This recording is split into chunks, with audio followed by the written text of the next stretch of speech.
Just a shadow, I suppose. Yes, I think so.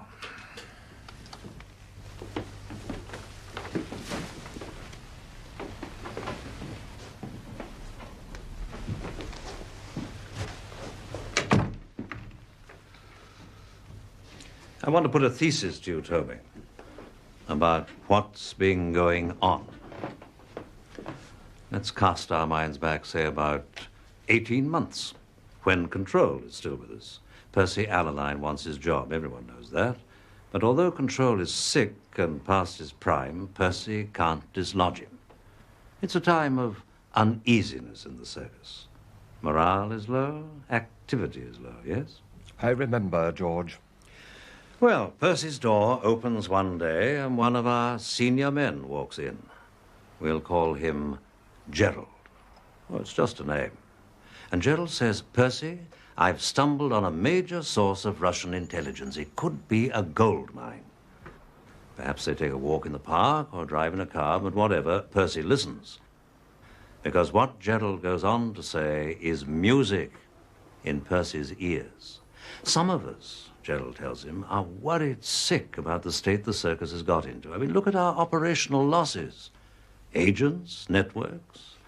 He's careful not to suggest there's a traitor inside the circus, but he emphasizes that slovenliness at the top is leading to failure all round. That is to say, it's all Control's fault. My thesis, you understand. Sure, George. Another notion is that Percy Allaline was his own Gerald, that he went out and bought himself a top Russian spy and manned his own boat from then on, but I don't believe that's what happened. I think he'd mess it up, don't you? Sure, George. So the next thing is for Gerald to say to Percy, I and a little group of like-minded friends want you to be our father figure, Percy. We are not political men. We don't know our way in the Whitehall jungle. But you do. Did you bring a babysitter, Toby? George, why should I? I came to meet Peter and some Pole in the fur trade. Do you want Fawn to go down and have a look? No, need him here. Can't take the chance. Yes, well, Gerald says that if Percy will handle the committees, he and his friends will handle Merlin. Merlin being the Moscow intelligence source, and witchcraft, the name of the material he supplies. And how well it all worked. Merlin's material proved excellent, as everyone agreed, except Control. And eventually Control was out, and Percy was king. So what's new, George? Ever bought a fake picture, Toby? Sold a couple once. The more you pay for it, the less inclined you are to doubt its authenticity. Merlin's price was 20,000 francs a month into a Swiss bank, according to the file. Oh, yes, Toby, this is official. There came the day when Gerald admitted Percy to the greatest secret of all, that the Merlin setup has a London end. Alexei Alexandrovich Polyakov, cultural attaché at the Russian embassy in London. You're on record as grading him Snow White, Toby, quite untainted with the mischief of espionage. In fact, he's Merlin's London representative. That's a start, I should tell you now, of a very clever knot. Now, everything to do with witchcraft is secret, of course, but inevitably a lot of people are involved. Transcribers, translators, codists, evaluators, God knows what.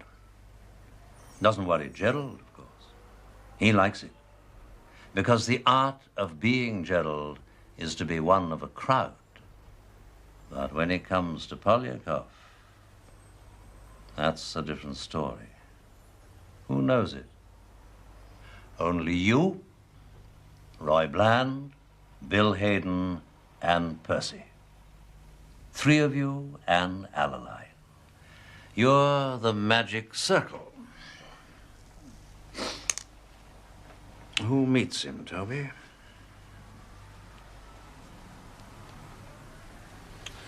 For God's sake, let me sweat the bastard.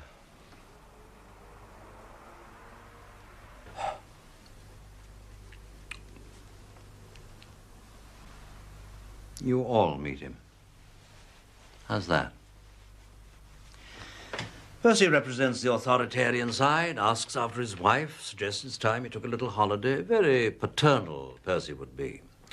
Bill Hayden, I think, would see Polyakov much more often. Bill's a Russian expert, for one thing, and he's good entertainment value. I'd expect Bill to shine when it comes to the briefings and follow-up sessions, making sure the right messages went back to Moscow. Roy Bland's good on economics as well as being top man on the satellite countries, so he'd have plenty to chat about. Then there's you, Toby. You'd have your solo sessions with Polyakov because there's tradecraft to discuss and all those little snippets about goings-on inside the embassy, which are very much your field.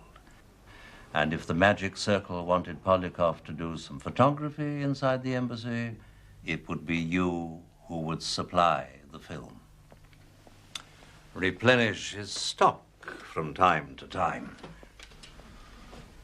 Take him little sealed packets. Toby, you wouldn't be lying, would you? Did you bring a babysitter? Cross my heart, George, I swear to you. What would you use for a job like this? Cars? No, on foot. Keep walking them through. How many? 8, 10, maybe. What about one man alone? One? Never. Impossible. I can call Mendel to take a look. I'm sure Toby's right. Listen, George. I know Polyakov works for Moscow Center. Of course I do. We all know. But come on. Think how many other operations we've run this way. We've bought Polyakov, right? He's a Moscow hood, but he's also our Joe. Now, he's got to pretend to his own people that he's spying on us. So we've got to give him one or two goodies now and again. Sure, I've passed him the odd sealed packet. Chicken feed. So he can send them home and Moscow Center clap him on the back and tell him he's a big man. It happens all the time. Now, come on, George. You know the game. So are you Polyakov's agent inside the circus? Someone has to be. If Polyakov's cover for meeting you people is that he's spying on the circus, then he must have a man on the inside, mustn't he? And Polyakov can't report back to Moscow Center after he's picked up a great load of circus chicken feed and just say, I got this from the boys. He's got to have a whole history. How he selected his man, courted him, bought him, how they meet and where. The whole paraphernalia of running a double agent, and all this in Moscow Center's archives. You, Toby? Toby Esterhase masquerades as a circus traitor in order to keep Polyakov in business. My hat, Toby. A dangerous job like that deserves a whole chestful of medals. You're on a damn long road, George. What happens to you if you never reach the other end? With Lakon and the minister behind me? Why become the little guy? Why not go for the big ones? Percy Alaline, Bill Hayden. Thought you were a big guy these days. You're the perfect choice, Toby. Resentful about slow promotion, sharp-witted, fond of money.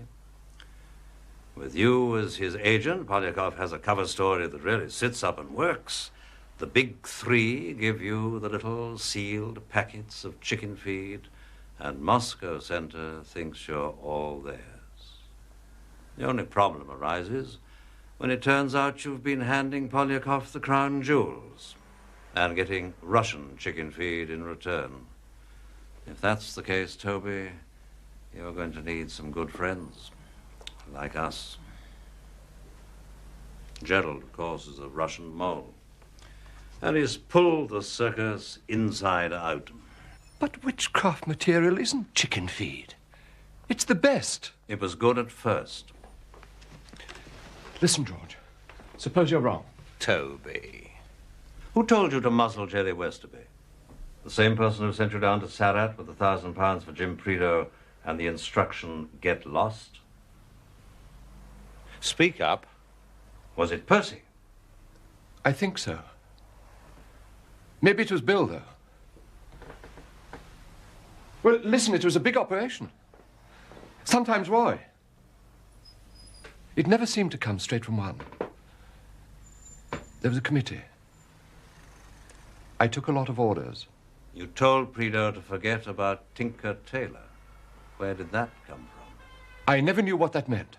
Now, George, that's the truth. Poor Toby. Yes, I do see. What a dog's life you must have been leading, running between them all.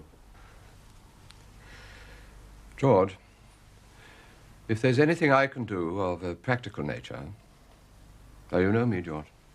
My boys are pretty well trained. If you want to borrow them...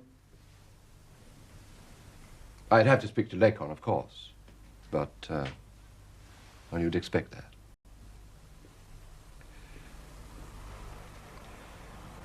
All I want is for this thing to be cleared up, for the good of the circus. I want nothing for myself.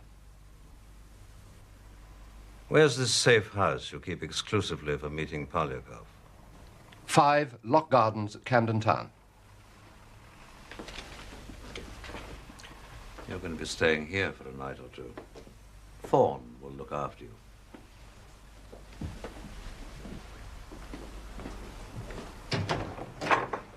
Thorne. You'll have to make appropriate explanations to the circus by telephone. You're having girl trouble or whatever sort of trouble you're in these days. Then there's your wife, of course. Sure, George. I can handle that. If he's any bother, Thorne, use your own discretion.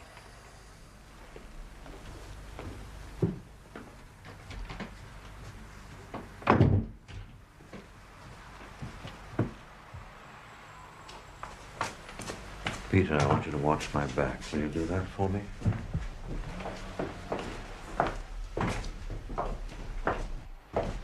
Look for one man, but look. We'll join up at Sussex Gardens.